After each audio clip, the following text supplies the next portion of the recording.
Ya, daripada nanti duduk-duduk di samping gereja, lebih baik di atas mimbar ya. Baik Bapak Ibu, tidak terasa ini sudah minggu yang pertama di bulan Agustus.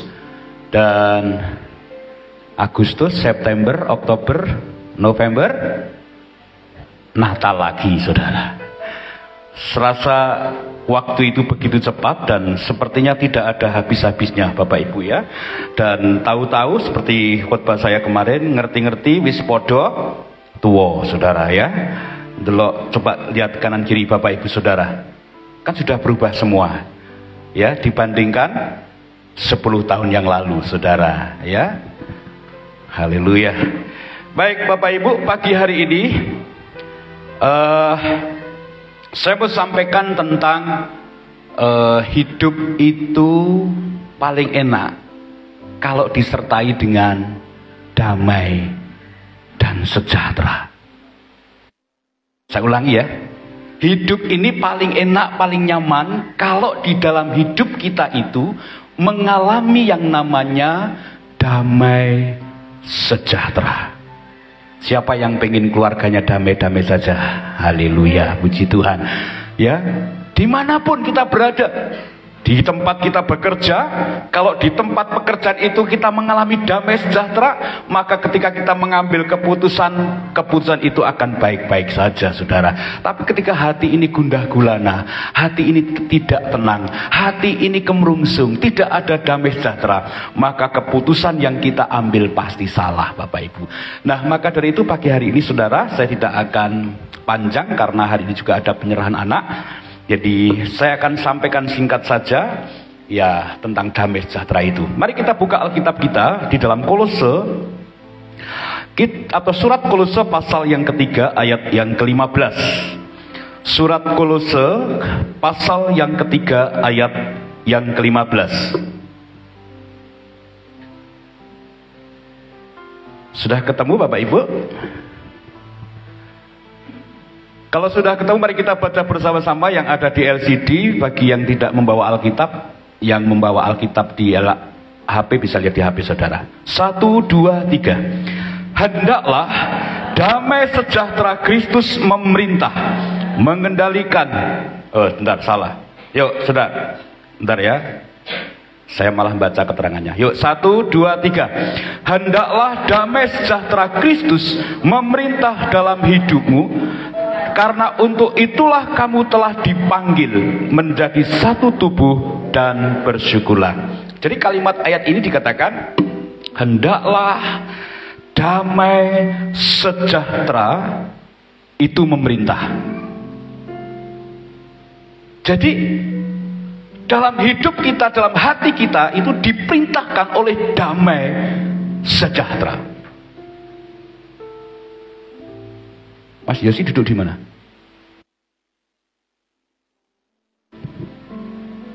Ini ngungnya terlalu banyak. Bapak Ibu, hidup ini harus dipenuhi, diperintah, dikendalikan oleh yang namanya damai sejahtera. Banyak hal-hal yang menyebabkan kita kehilangan damai sejahtera. Contoh, disakiti orang dengan perkataan, langsung hatinya nggak ada damai.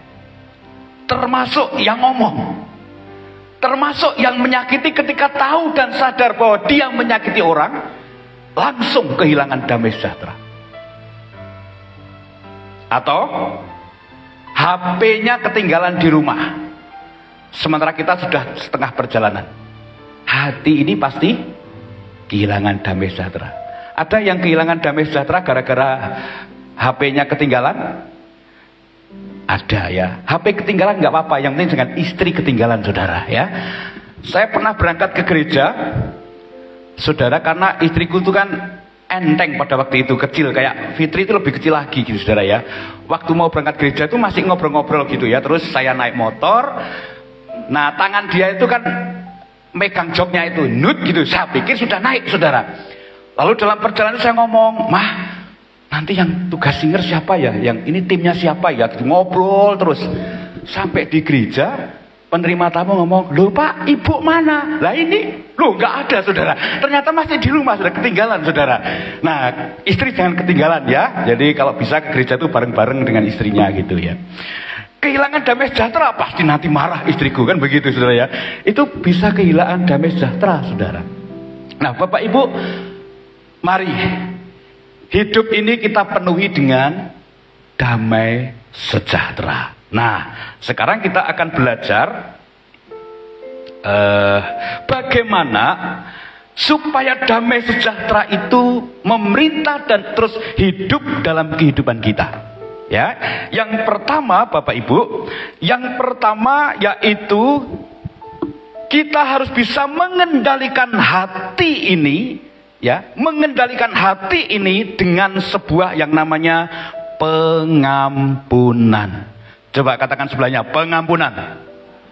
Ya, oke. Melipat mantap lagi, pengampunan. Orang yang tidak bisa menerima pengampunan dan tidak bisa memberi pengampunan, orang Jawa bilang tangeh lamun, orang itu akan hidup dengan damai. Tapi orang yang murah dengan pengampunan dan mendapat pengampunan, dia pasti akan mengalami yang namanya damai sejahtera. Coba dibaca ayatnya, masih di Kolose itu. Ya, kita baca ayat ini pelan-pelan. Ayat 13 saya baca, "Sabarlah kamu seorang terhadap yang lain dan ampunilah seorang akan yang lain." Ini perintahnya di dalam korelasinya dengan damai sejahtera tadi. Ini masih satu perikop, masih orang yang sama yang menulis, Bapak Ibu. Lalu kalau kita bandingkan dengan Efesus 4 ayat 32 berkata begini, "Tetapi hendaklah kamu ramah seorang terhadap yang lain, penuh kasih mesra dan saling mengampuni, sebagaimana Allah di dalam Kristus telah mengampuni kita." Jadi Bapak Ibu, kalau kita mau hidup dengan damai sejahtera, kita harus bisa mengendalikan hati dengan yang namanya pengampunan. Contoh Bapak Ibu, kalau saya sedang punya masalah sama seseorang, saya sebagai gembala nih, punya masalah dengan jemaat. Omongan saya ini nyakitin jemaat. Lalu jemaat ini komplain. Jemaat ini protes. Kok Pak Gembala omongannya kayak gitu? Saya mau tanya, saya sebagai gembala bisa tenang hatinya? Jemaat merasa disakiti. Apa yang harus saya lakukan Bapak Ibu? Supaya saya tenang dan bisa mengerjakan sesuatu. Saya tidak akan pernah tenang kalau saya belum beres dengan orang itu, berkhotbah di hadapan Bapak Ibu Saudara seperti ini dengan gagah. Tidak bisa. Saya selalu akan tertuduh dan tidak ada damai sejahtera. Maka apa yang harus saya lakukan Bapak Ibu? Yang harus saya lakukan adalah temuin orang itu atau telepon atau bagaimanalah. Lalu saya minta maaf. Mau diampuni apa tidak, yang penting saya minta maaf dulu. Dan saya percaya kok, kalau kita mau minta maaf dulu, pasti akan mendapat pengampunan. Sehingga apa? Ketika saya mendapat pengampunan dari orang yang tersakiti, saya pasti akan bisa penuh dengan damai sejahtera dan bisa melakukan semuanya dengan baik-baik saja. Dan berlaku sebaliknya Bapak Ibu. Kalau hidup kita ada orang yang menyakiti kita lalu kita tidak bisa mengampuni orang itu, ini yang sering terjadi ya. Untung di gereja kita nggak ada. Kalau di sana-sana, di gereja sana-sana, begitu tersakiti, yang paling pertama dia lakukan dan statement yang dia ucapkan adalah apa? Gereja emange ming siji tok. aku tak pindah gereja mergo nek aku weruh rupane kae senep. Haleluya. Itu di sana Bapak Ibu. Di sini tidak ada.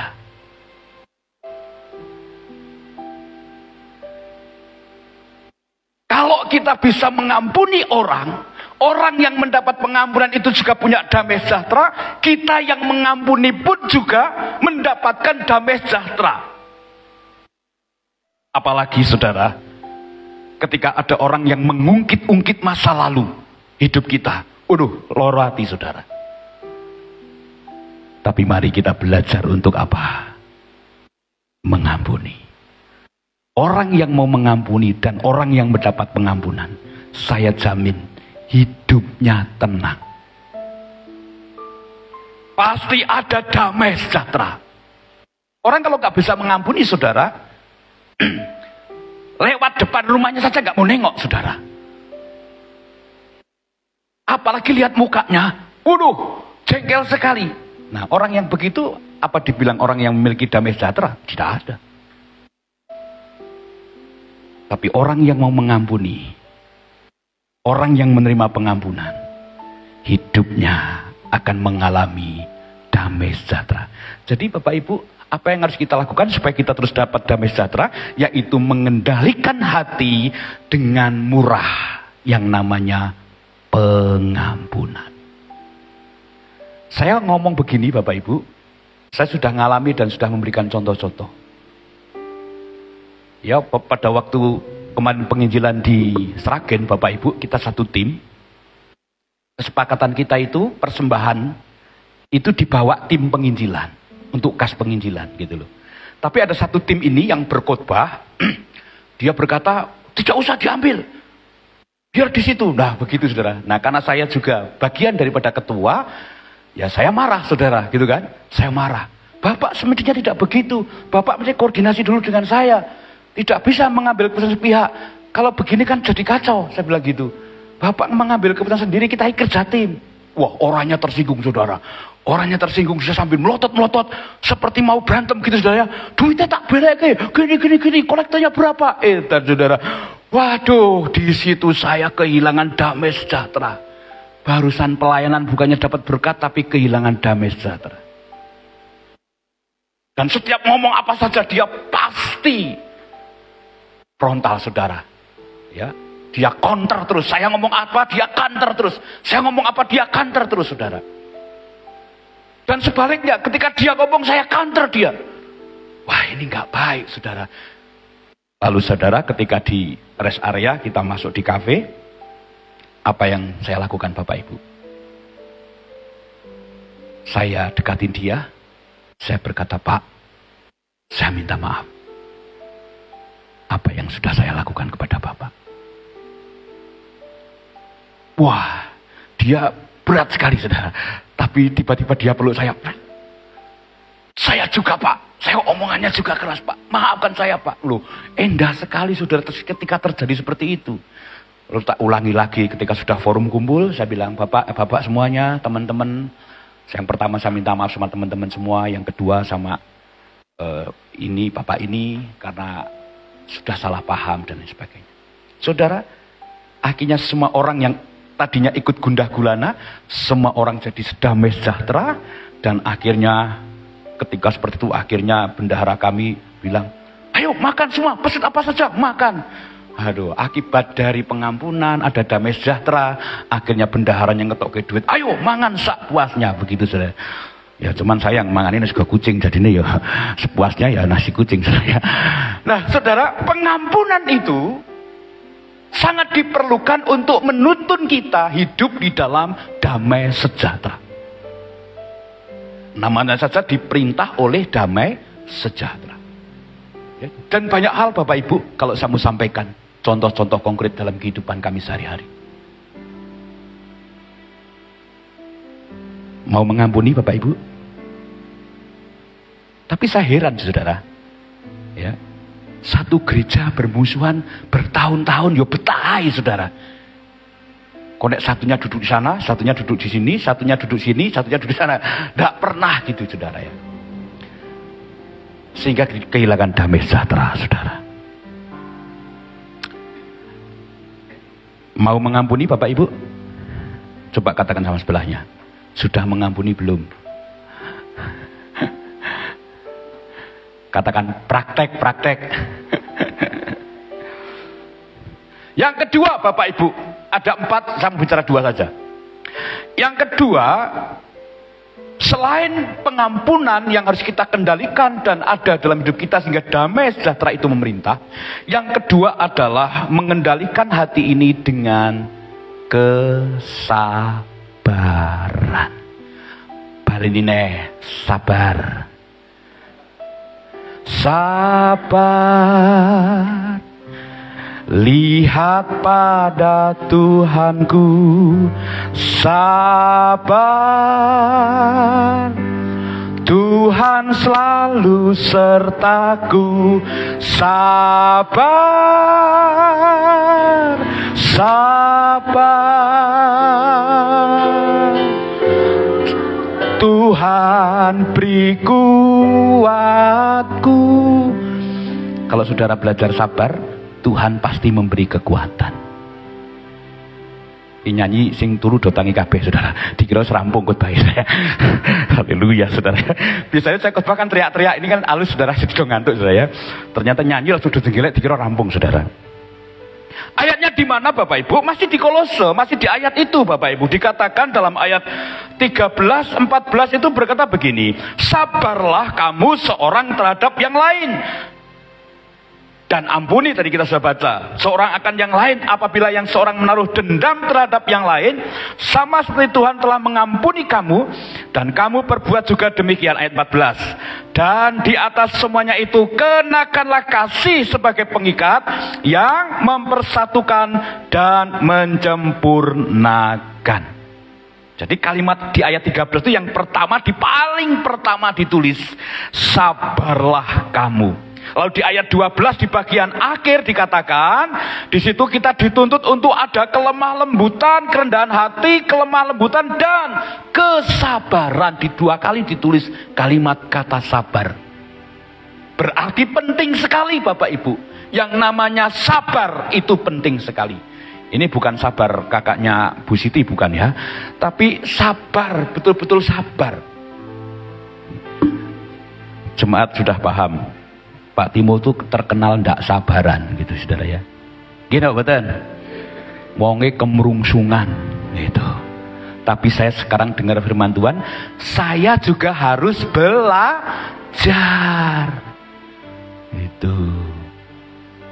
Jadi saudara juga sabar. Ndak usah kesusu pulang. Ini ibadah masih 1 jam lagi ya kan. Sabar. Khotbahnya masih setengah jam lagi. Jadi iya, sabar nggih. Orang ndak punya damai sejahtera karena kemrungsung, ndak sabaran. Jemaat kena angger numpak mobil bersama Pak saya terus ngomel-ngomel. Pak Timo ki kesusu, jalan ceklongan ditabrak, wae mobil rusak kabeh. Ora sabaran. Waduh, saya ngelus dodo. Kapan Tuhan aku sabar gitu ya.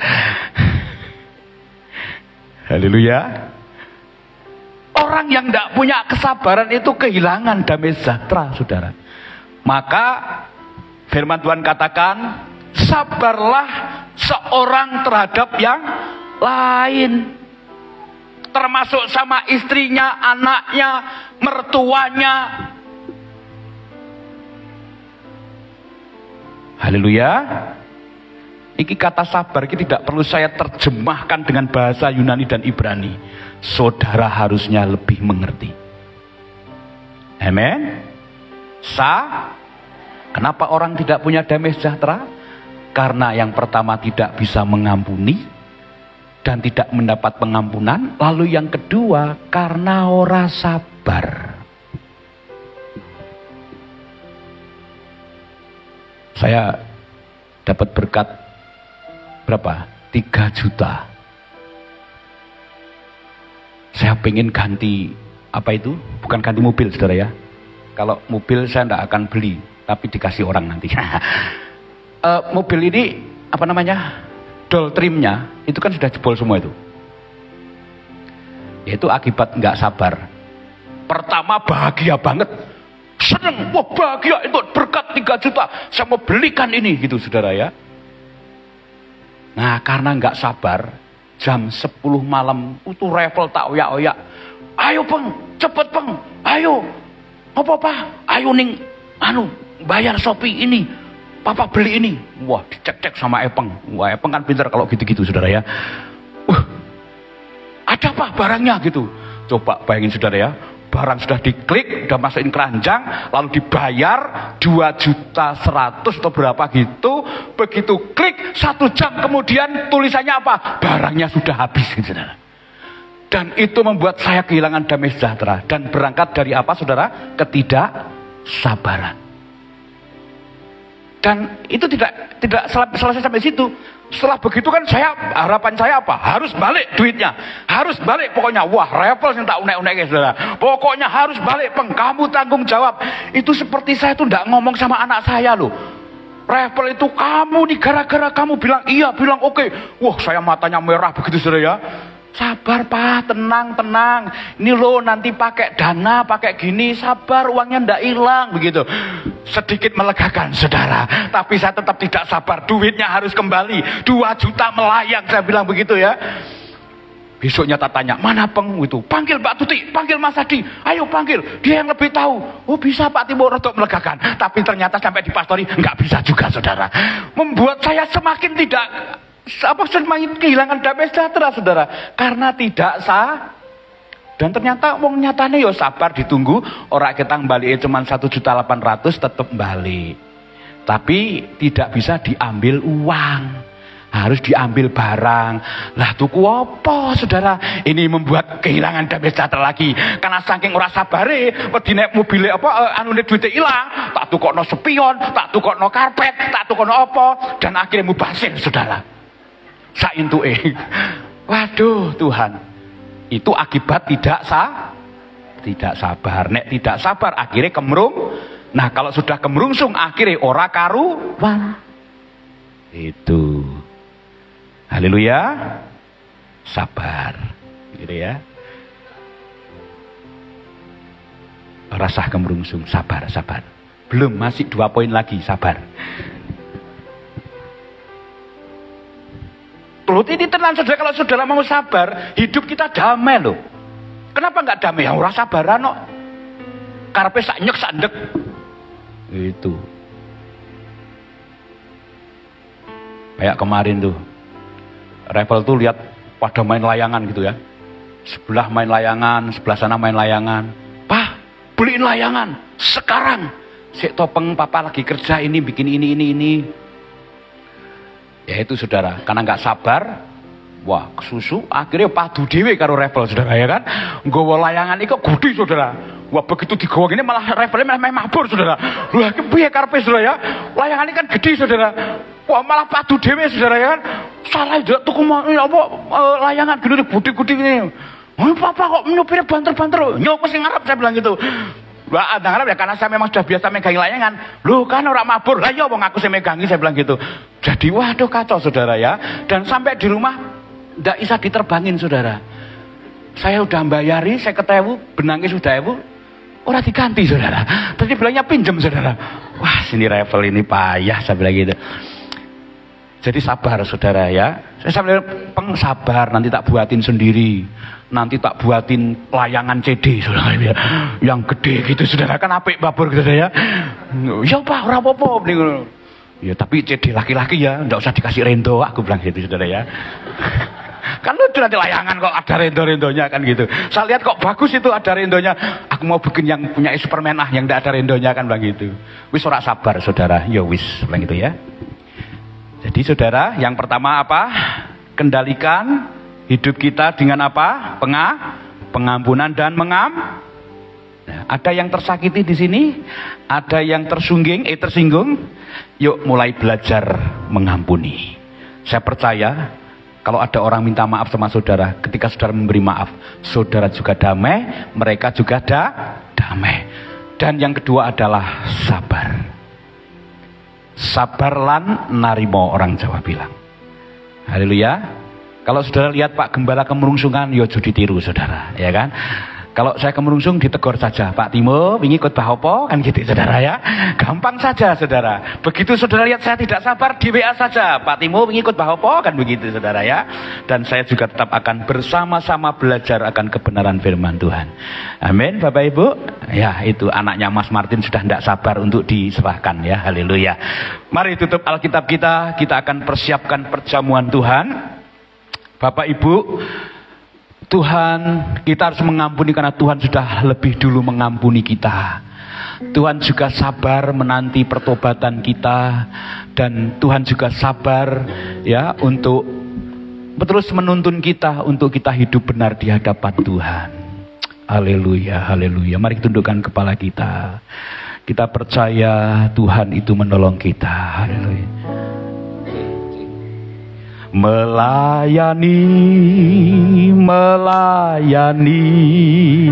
lebih sungguh, melayani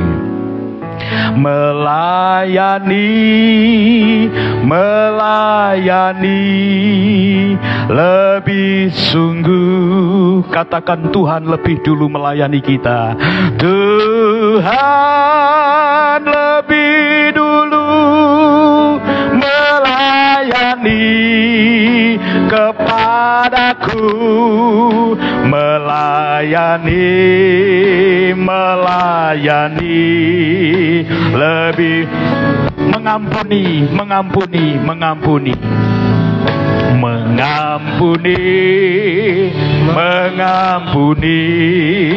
lebih sungguh, mengampuni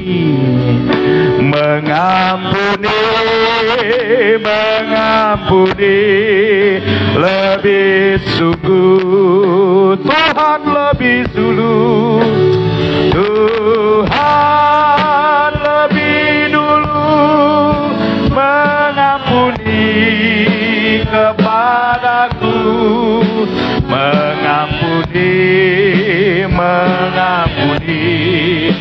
Katakan mengasihi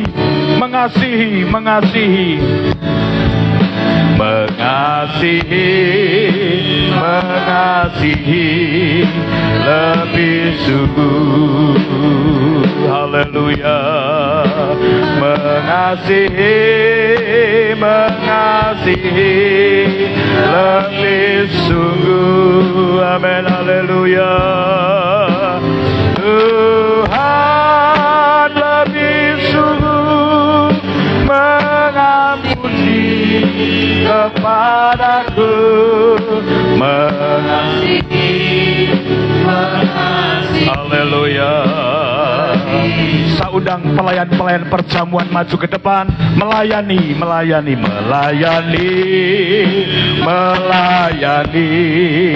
lebih sungguh. Katakan melayani.